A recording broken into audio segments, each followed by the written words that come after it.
الحمد لله وكفى والصلاة والسلام على عباد الذين اصطفى أما بعد فأعوذ بالله من الشيطان الرجيم بسم الله الرحمن الرحيم ولله على الناس حج البيت من استطاع إليه سبيلا ومن كفر فإن الله غني عن العالمين صدق الله العظيم وصدق رسوله النبي الكريم ونحن على ذلك لمن الشاهدين والشاكرين والحمد لله رب العالمين۔ قابل صد احترام حضرات علماء کرام، خواتین و حضرات، السلام علیکم ورحمۃ اللہ وبرکاتہ۔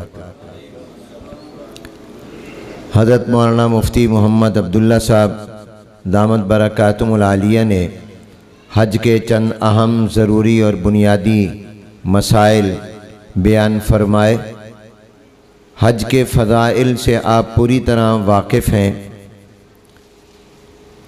2 سال کے تعطل کے بعد دنیا کے مختلف ممالک کے مسلمانوں اور فرزندان توحید کو یہ سعادت حاصل ہونے ہی ہے کہ وہ سفر حج پر پوری دنیا سے روانہ ہو رہے ہیں۔ 2 سال تک دنیا سے لوگ حج کے لیے نہیں جا سکے کرونا کی وجہ سے، اور اس 2 سال کے وقفے کے بعد اللہ نے یہ کرم فرمایا کہ اطراف و اکناف سے خوش نصیب مسلمان حرمین شریفین کے مبارک اور مقدس سفر پر روانہ ہو رہے ہیں۔ میں سب سے پہلے تو اس مجلس میں موجود خاص طور پر ان تمام مرد اور خواتین کو مبارکباد پیش کرتا ہوں جن کو اللہ تعالیٰ یہ سعادت عطا فرما رہے ہیں۔ وہاں کوئی اپنی مرضی سے نہیں جاتا، جس کا بلاوا ہوتا ہے وہی جاتا ہے، اور یہ بات ایسے ہی نہیں کہی جاتی کہ جس کا بلاوا ہو وہ جاتا ہے، بلکہ حقیقت بھی ایسا ہی ہے۔ جس نے بھی لبیک کہا تھا ابراہیم علیہ السلام کی آواز پر، اسی کو یہ سعادت ملتی ہے کہ وہ پھر دنیا میں لبیک کہتا ہوا جاتا ہے۔ یہ عاشقانہ عبادت ہے۔ حاجی در حقیقت اللہ کا اور حضور علیہ السلام کا عاشق و دیوانہ بن کر جاتا ہے۔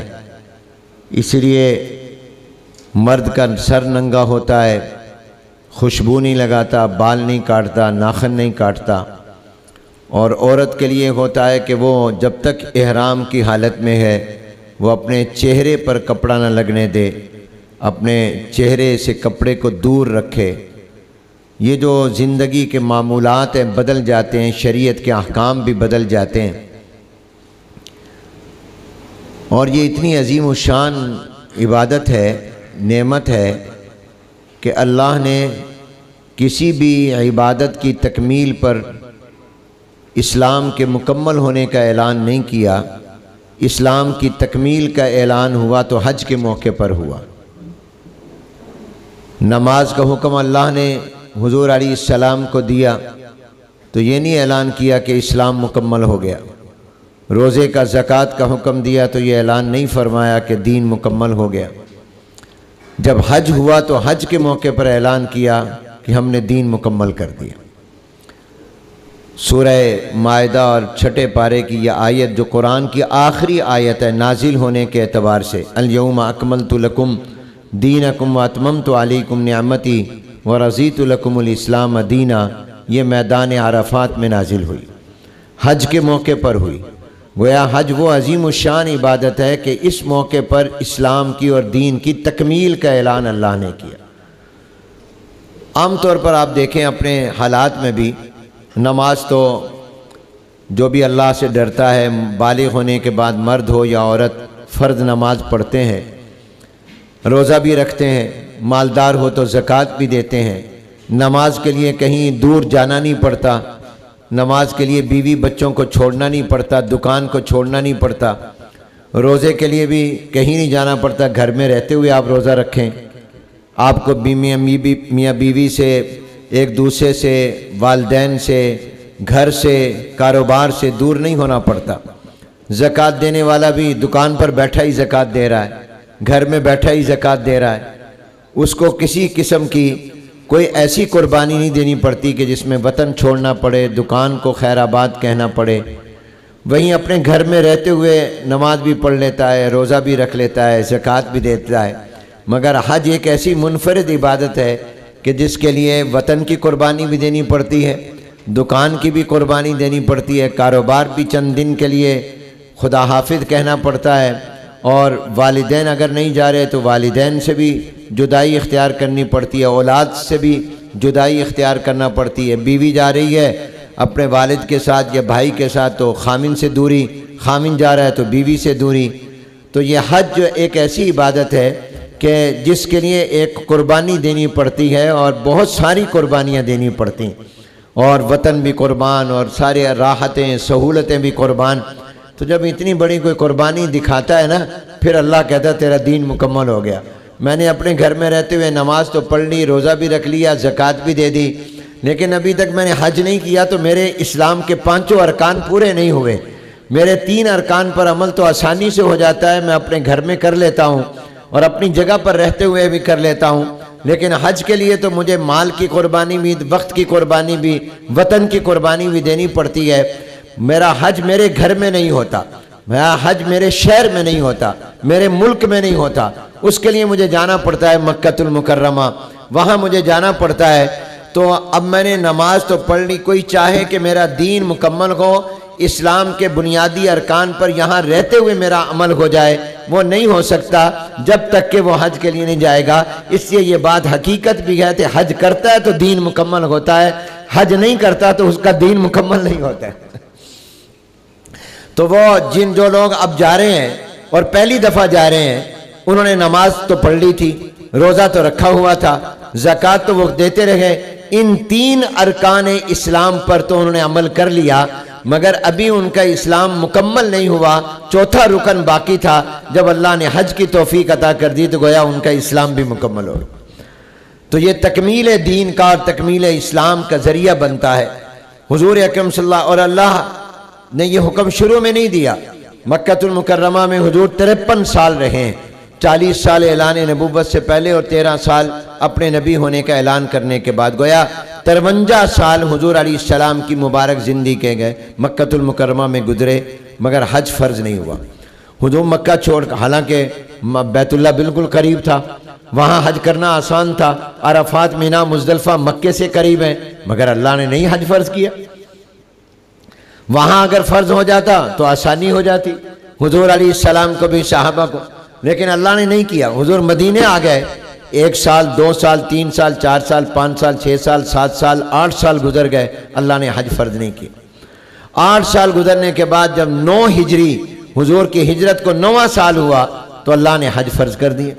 تو حضور علیہ السلام نے پہلا جو قافلہ بھیجا مدینہ منورہ سے حج کرنے کے لیے، اس کی قیادت کی تھی جانشین پیغمبر خلیفہ بلا فصل سیدنا صدیق اکبر رضی اللہ تعالیٰ۔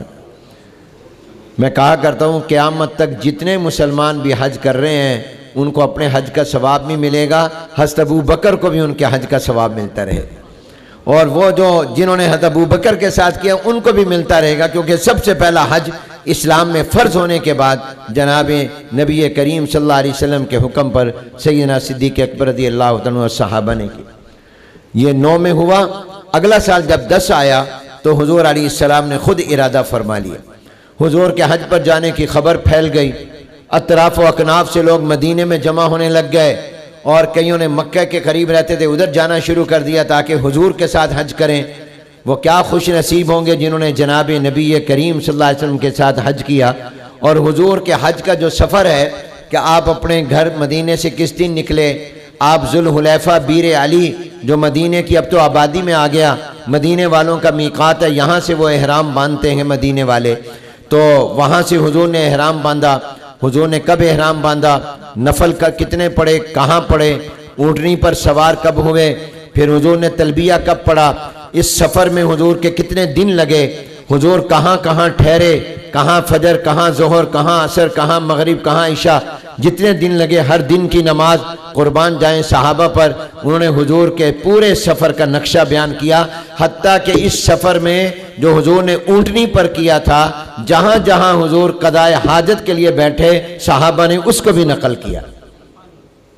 میں حاجیوں سے کہتا ہوں، ماؤں بہنوں بیٹیوں سے بھی اور آپ بھائیوں سے بھی، کہ حضور علیہ السلام کے حج کے سفر کو ضرور پڑھیں. اور یہ ملتی کتابوں میں لکھا ہوا ہے، ایسی کتابیں ملتی ہیں تو پورا پڑھیں کہ میرے نبی نے، تاکہ آپ بھی جو جو کام حضور نے کیے جس طرح کیے اس طرح پر آپ کر لیں اور آپ کو بھی سنت پر عمل کا نور نصیب ہو جائے. 10ویں سال جب حضور صلی اللہ علیہ وسلم نے ارادہ فرمایا تو جناب نبی کریم صلی اللہ علیہ وسلم گئے تو آپ کے ساتھ تقریباً 1.5 لاکھ صحابہ نے حج کیا. 1.5 لاکھ نے.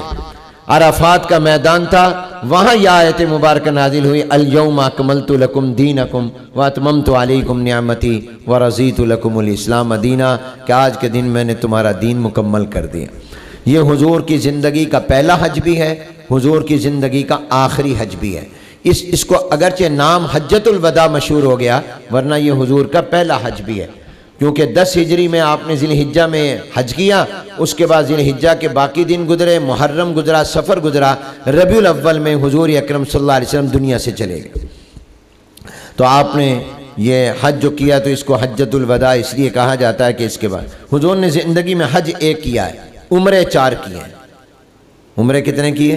4. اور اتفاق ہے یہ ذی قعدہ کا مہینہ ہے، حضور نے جتنے بھی عمرے کیے اسی ذی قعدہ کے مہینے میں کیے. جب بھی کیا ذی قعدہ کا مہینہ تھا. تو آپ اب جا رہے ہیں، جا کر عمرہ کریں گے تو آپ کو بھی حضور کی یہ نسبت مل جائے گی کہ حضور نے بھی عمرہ ذی قعدہ میں کیا تھا، آپ بھی عمرہ ذی قعدہ میں کریں. اگر آپ ذی قعدہ میں پہنچ گئے تو بعد میں پہنچے تب بھی عمرے کی سعادت تو مل ہی جائے گی، ورنہ یہ نسبت بھی مل جاتی کہ ذی قعدہ کا، یہ چاند کے اعتبار سے ذی قعدہ کا مہینہ کہلاتا ہے. اگلا مہینہ ذی الحجہ ہے. تو آپ کو اللہ تعالیٰ نے یہ بہرحال سعادت عطا کی ہے. بات میں لمبی نہیں کرتا، سارے بیان ہو چکے. بس پہلی بات تو یہ تھی کہ آپ یہ ذہن میں رکھیں کہ میں اپنے دین کی تکمیل کے سفر پر جا رہا ہوں، میں اپنے ارکان اسلام کو مکمل کرنے کے سفر پر جا رہا ہوں. میرا ایمان تو تھا نماز پر، روزے پر، زکوٰۃ پر، حج پر، لیکن میں نے تمام 3 کام تو کر لیے تھے، 4تھا فرض میں نے نہیں کیا تھا. تو اب میں اس کو کرنے کے لیے جا رہا ہوں عملی طور پر. تو گویا میرا یہ سفر ہے، میرے تکمیل دین کا سفر ہے، میرے اسلام کی تکمیل کا، کمپلیٹ اور مکمل ہونے کا سفر ہے. اس پر آپ کی نظر رہے تاکہ آپ کو اہمیت. ایک بات. دوسری بات یہ کہ آپ جب مکے میں اب پہنچیں گے، مکے میں اب آپ نے مدینے تو حج کے بعد جانا ہے، حج سے پہلے آپ مکۃ المکرمہ میں رہیں گے. آپ حج تک، مدینہ جانے سے پہلے تک آپ جب بھی عمرہ کر رہے ہوں گے یا حج کر رہے ہوں گے، حج کے احرام میں ہوں گے یا عمرے کے احرام میں ہوں گے، تو آپ کے لیے یہ ہے کہ آپ جتنا ہو سکے لبیک اللہم لبیک لبیک لا شریک لک لبیک ان الحمد والنعمت لک والملک لا شریک لک، یہ پڑھتے رہیں اونچی آواز سے. جتنا پڑھتے ہیں آہستہ آواز سے، مرد اونچی آواز سے پڑھتے رہیں، جتنا یہ زیادہ پڑھیں. سب سے افضل وظیفہ آپ کا یہ ہے کہ آپ یہ تلبیہ پڑھیں. جس حج میں یہ زیادہ ہوگا وہ حج اعلیٰ ہو جائے گا. حدیث میں آتا ہے کہ جب آپ تلبیہ پڑھتے ہیں نا تو آپ جب کہتے ہیں لبیک تو آپ کے دائیں طرف، بائیں طرف، زمین سے آسمان تک اور پوری زمین میں جتنی بھی مخلوقات ہیں، خواہ وہ پرندے اور جانور کیوں نہ ہوں، وہ بھی آپ کے ساتھ تلبیہ پڑھتے ہیں. اور فرمایا جس نے حالت احرام میں تلبیہ ایک دن میں پڑھا تو جب اس دن کا سورج غروب ہوتا ہے تو وہ اس کے گناہوں کے ساتھ غروب ہوتا ہے. بہت بڑی سعادت ہے. یہ تو ابھی آپ نکلے ہیں، چلے ہیں تو آپ کے کھاتے شروع ہو گئے، ابھی آپ پہنچے نہیں ہیں. یہیں سے آپ نے تلبیہ پڑھا، مخلوق آپ کے ساتھ تلبیہ پڑھنے لگ گئی، آپ کے گناہ معاف ہونے لگ گئے. تو جتنا ہو سکے یہ تلبیہ پڑھیں. اب جب آپ جا رہے ہیں مکۃ المکرمہ، جب تک آپ ہوں گے تو آپ کی نظر اس پر رہے کہ میں اللہ کا بندہ ہوں، اللہ میرا خالق، مالک، معبود ہے، مشکل کشا اور حاجت روا ہے.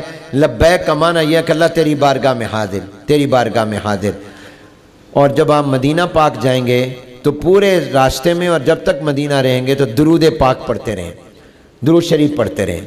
اب یہ کیوں ہے؟ بس یہ بات دیکھیے، دیکھیں ہم نے جب کلمہ پڑھا اشہدو ان لا الہ الا اللہ و اشہدو ان محمد عبدہ و رسولہ، تو اس کلمے میں ہم نے کہا کہ ہمارے دو رشتے ہیں، اللہ کے ساتھ، حضور کے ساتھ۔ اللہ کے ساتھ تعلق یہ ہے کہ وہ ہمارا خالق ہے، وہ معبود ہے، ہم اس کے بندے ہیں۔ حضور علیہ السلام کے ساتھ رشتہ یہ ہے کہ وہ ہمارے نبی ہیں، ہم ان کے امتی ہیں۔ تو میں کہا کرتا ہوں مکہ المکرمہ جب تک رہو تو بندے اور رب کے تعلق کو سامنے رکھو، اور جب تک مدینے رہو تو نبی اور امتی کا تعلق سامنے رکھو، اور جب واپس آؤ تو تمہاری اللہ سے بھی دوستی پکی ہو چکی ہو اور تمہاری حضور سے بھی دوستی پکی ہو چکی ہو۔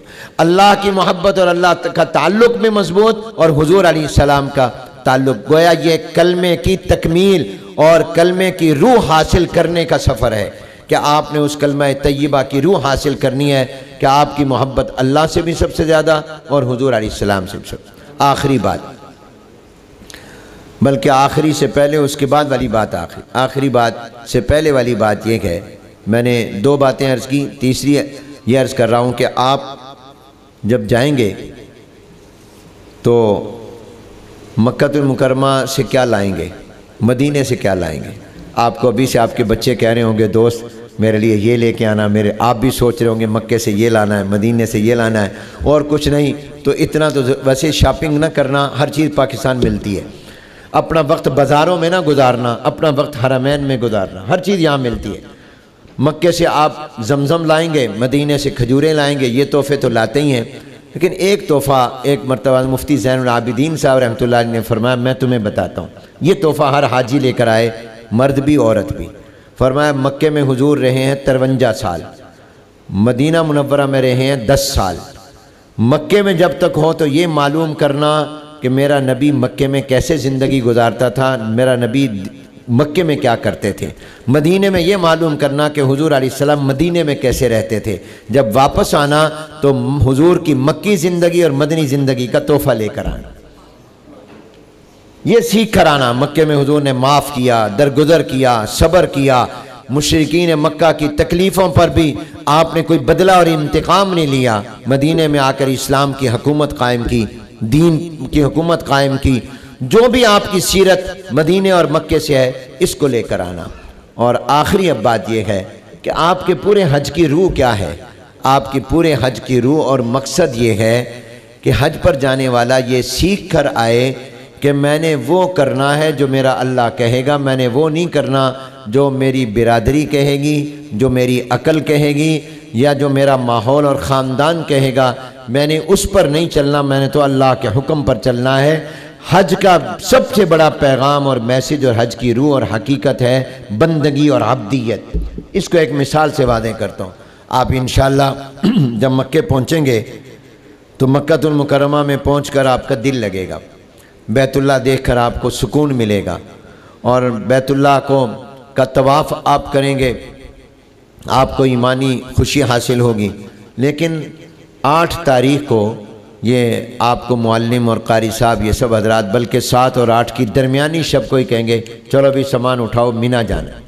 جب حاجی کو کہتے ہیں اٹھ چل مینا، تو حاجی کہتا ہے اللہ میں تو مکے کے لیے آیا تھا، بیت اللہ کے لیے آیا تھا، مینا میں خانہ کعبہ ہے؟ جواب نہیں۔ زمزم ہے؟ نہیں۔ طواف ہے؟ نہیں۔ حجر اسود ہے مینا میں؟ نہیں۔ مقام ابراہیم ہے؟ نہیں۔ تو اللہ مزاب رحمت ہے؟ نہیں۔ تو اللہ مجھے مکے میں رہنے دے، یہیں حج کرا دے۔ اللہ کہتا ہے نہیں، تو مکے سے نکل مینا چل۔ مینا میں کیا ہے؟ پہاڑ ہے، میدان ہے، وہاں تو بیت اللہ بھی نہیں، کوئی چیز بھی نہیں، اللہ وہاں کیوں لے جا رہا ہے؟ اللہ فرماتے ہیں تو اپنی مرضی کرنے آیا یا میری مرضی پر چلنے آیا؟ اپنی خواہش پوری کرنے آیا، میرے حکم پر آیا؟ اللہ چلو ٹھیک، مینا چلا گیا، بیت اللہ سے دور کر دیا، چلا گیا مینا۔ اللہ نے سمجھایا تو بیت اللہ کے لیے نہیں آیا، تو اللہ کے لیے آیا، تو بیت اللہ کا بندہ نہیں ہے، تو اللہ کا بندہ ہے۔ تو نے بیت اللہ کی محبت میری وجہ سے رکھنی ہے کہ میری عبادت کا اور تجلیات کا مرکز ہے، تو اصل اللہ کے لیے ہے۔ اس لیے حج کا ذکر پہلے بعد میں کیا، لفظ اللہ پہلے، وَلِلَّهِ عَلَى النَّاسِ حج البیت، للہ پہلے ہے، حج البیت بعد میں ہے، بیت اللہ بعد میں، اللہ پہلے، تو اللہ کے لیے آیا ہے۔ اور اللہ کے حکم پر چل، چھوڑ بیت اللہ، بیت اللہ چھوڑ، اللہ کا حکم نہ چھوڑ، کیونکہ اللہ کا حکم ہے کہ مینا چل۔ آپ نے کیا اپنے عمل سے کیا؟ بیت اللہ قربان کیا، اللہ کا حکم قربان. آپ چلے گئے مینا، وہاں جا کے بھی دل لگتا ہے. اب آپ وہاں جا کے پڑھیں گے 8 تاریخ کو ظہر کی نماز، پھر عصر، پھر مغرب، پھر عشاء، اور اگلے دن 9 کی فجر. یہ 5 نمازیں مینا میں جا کے پڑھنا سنت ہے. اب آپ 9 تاریخ کو وہاں سے صبح کو نکلیں گے، عرفات جائیں گے، درمیان میں مزدلفہ آئے گا. اب آپ کا دل مینا میں بھی لگا، ایک شہر آباد ہوتا ہے کہ اللہ میں مینا میں رہنا چاہتا ہوں، ذرا 2-3 دن تو رہنے دیں. اللہ کہتا نہیں، اٹھا اپنا سامان، چل سیدھا عرفات، راستے میں مزدلفہ بھی نہیں رکنا. اللہ مینا میں رہنے دے. اللہ کہتا ہے تو اپنی مرضی کرنے آئے، میری مرضی کرنے آئے. یہ عرفات پہنچ جاتا ہے، وہاں جاتا ہے مسجد میں، جو عرفات کے میدان میں مسجد ہے، وہاں ظہر کی نماز جا کر پڑھتا ہے. اندر جگہ مل جائے یا باہر مل جائے، پڑھے اس امام کے پیچھے جو وہاں پر امام صاحب نماز پڑھا رہے ہیں. تو شرط یہ ہے کہ ان کے پیچھے پڑھ رہا ہو. وہاں آپ ظہر کی نماز پڑھیں گے نا، سلام پھیریں گے، ساتھ ہی اذان ہو جائے گی، نماز کی اقامت ہو جائے گی عصر کی. حاجی حیران ہوگا، یہ کیا ہونے لگا؟ اللہ میاں اللہ تعالیٰ سے پوچھے گا، اللہ یہ کیا؟ ابھی تو عصر کا وقت ہی نہیں ہوا، اور وقت سے پہلے تو نماز ہی نہیں ہوتی. کیوں بھائی، وقت سے پہلے نماز ہوتی ہے؟ آج اگر میں آپ سے کہوں کہ چلو ابھی ظہر بھی پڑھ لیتے ہیں، عصر بھی پڑھ لیتے ہیں، آپ پڑھیں گے میرے پیچھے؟ نہیں پڑھیں گے، ابھی عصر کا وقت ہی نہیں ہوا. مگر حاجی کو اللہ عرفات کے میدان میں حج والے دن میں ظہر کے ساتھ اس مسجد کے اندر یا اس مسجد سے کہ امام کے پیچھے جب نماز پڑھاؤ، ساتھ عصر بھی وقت سے پہلے پڑھوا دیتے. حاجی نے پڑھ لی. مغرب کا وقت ہوا، عرفات میں سورج غروب ہو گیا. مغرب کا وقت بھی تنگ ہوتا ہے. اب یہ چاہتا ہے میں نماز مغرب پڑھ کے آگے جاؤں. اللہ کہتا ہے نہیں پڑھنی، بسوں میں بیٹھو، جو ہی سورج غروب ہو تم مزدلفہ جاؤ. اللہ نماز قضا ہو جائے گی، رش بہت ہے، جاتے جاتے آہستہ آہستہ بسیں چلتی ہیں، ٹھہر ٹھہر کے چلتی ہیں. رات کے 11 بجے 12 بجے 1 بجے پہنچیں گے، مغرب کا وقت تو نکل جائے گا، قضا ہو جائے گی. تو یہ تو نماز وقت کے بعد ہوگی، مجھے نماز تو پڑھ لینے دے، یہیں پڑھ لوں. اللہ کہتا ہے نہیں پڑھنی، وہیں جا کے پڑھ. پہلے جا کے مغرب پڑھنا عشاء کے وقت میں، پھر عشاء پڑھنا. اب ایک نماز اللہ نے حاجی کو وقت سے پہلے، ایک نماز عصر کی نماز وقت سے پہلے پڑھوا دی، مغرب کی نماز. اب یہ اللہ تعالیٰ سے پوچھتا ہے، اللہ میں تو ساری زندگی نماز وقت کے اندر پڑھتا رہا، نہ وقت سے پہلے پڑھی نہ وقت کے بعد پڑھی. مجھے تو مولویوں نے بتایا تھا وقت سے پہلے پڑھو تو ہوتی نہیں ہے، وقت کے بعد پڑھو تو وہ قضا ہوتی ہے، اس پر وہ ثواب نہیں ملتا جو وقت میں. آج تو نے اے اللہ میری ساری زندگی کی عادت، میری روٹین، میرا معمول تو نے خراب کر دیا. ایک نماز وقت سے پہلے ایک وقت کے بعد کیوں پڑھا دی؟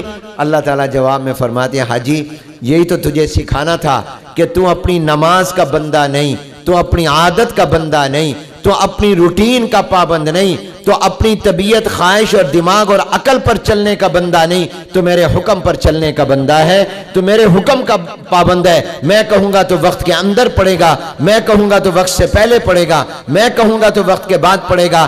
جیسے میں کہوں گا ویسے پڑھے گا تو وہ نماز میری ہوگی، اور اگر تو اپنی مرضی سے پڑھے گا وہ تیری ہوگی، وہ میری نہیں ہوگی. یہ حج کی روح ہے.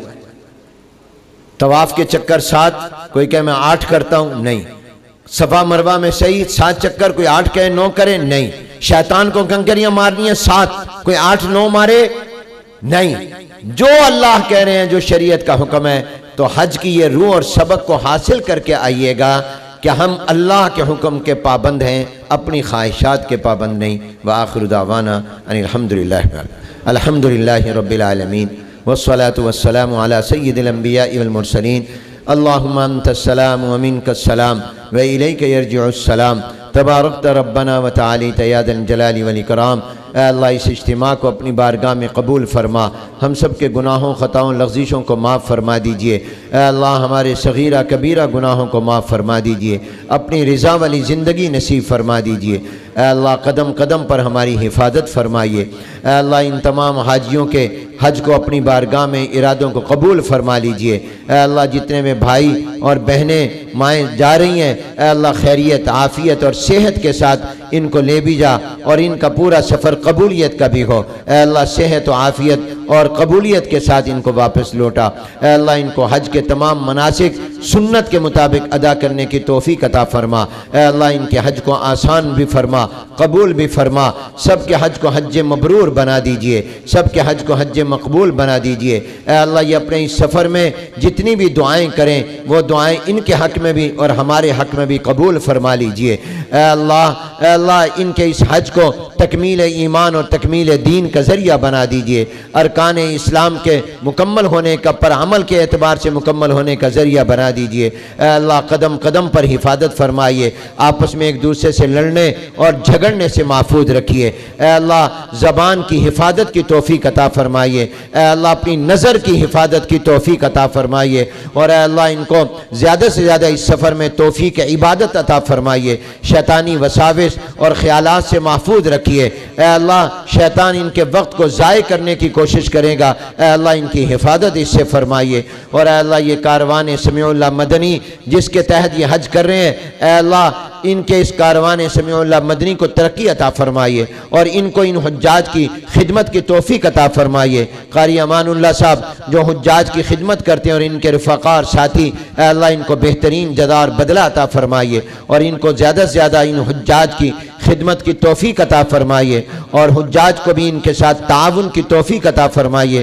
اے الہ العالمین ہم سب کو بار بار حج بیت اللہ کی سعادتیں نصیب فرمائیے۔ اے اللہ مدینہ طیبہ کی زیارتیں نصیب فرمائیے۔ اے اللہ مکہ المکرمہ اور مدینہ منورہ کے آداب بجا لانے کی توفیق عطا فرمائیے۔ اے اللہ بیت اللہ کا بھی اور گنبد خضرا اور حضور اکرم صلی اللہ علیہ وسلم مدینہ پاک کا بھی اے اللہ سب کو ادب اور احترام نصیب فرمائیے، اور اے اللہ ان سب حضرات کو توفیق عطا فرمائیے کہ یہ نمازیں حرمین شریفین میں ادا کریں بجائے اپنے کمروں میں ہوٹلوں میں ادا کرنے کے۔ اے اللہ زیادہ وقت بازاروں کی بجائے حرمین میں گزارنے کی توفیق عطا فرمائیے، بیت اللہ میں زیادہ سے زیادہ طواف کی توفیق عطا فرمائیے، مدینہ پاک میں کثرت کے ساتھ درود پاک پڑھنے کی توفیق عطا فرمائیے، اور اے اللہ ہم سب کو جنتی بنا دیجئے، جنتی اعمال نصیب فرما دیجئے، تمام بیماروں کو صحت کاملہ عاجلہ مستمرہ دائمہ نافعہ نصیب فرما دیجئے، عالم اسلام کی حفاظت فرمائیے، امت مسلمہ کی حفاظت فرمائیے۔ اے اللہ جتنے بھی بیمار ہیں ان کو تندرستی اور صحت عطا فرمائیے۔ اے اللہ کرونا وائرس کی وبا اور ہر طرح کی وبا اور بیماری سے ہم سب کی حفاظت فرمائیے، جو مانگا وہ بھی عطا فرمائیے، جو نہیں مانگا مانگنا چاہیے آپ تو جانتے، بن مانگے عنایت فرما دیجئے۔ ہم میں سے جس کے والدین دونوں یا ایک زندہ ہیں ان کی عمروں میں برکت عطا فرمائیے، جو دونوں یا ایک فوت ہو گئے ان کی قبروں کو جنت کا باغ بنا دیجئے۔ ہم سب کا خاتمہ ایمان پر فرمانا، ہم سب کا خاتمہ ایمان پر فرمانا۔ ربنا تقبل منا انک انت السمیع العلیم وتب علینا انک انت التواب الرحیم، وصلی اللہ تعالی علی خیر خلقہ محمد وعلی آلہ وصحبہ اجمعین برحمتک یا ارحم۔ مبارک ماشاء اللہ۔ السلام علیکم۔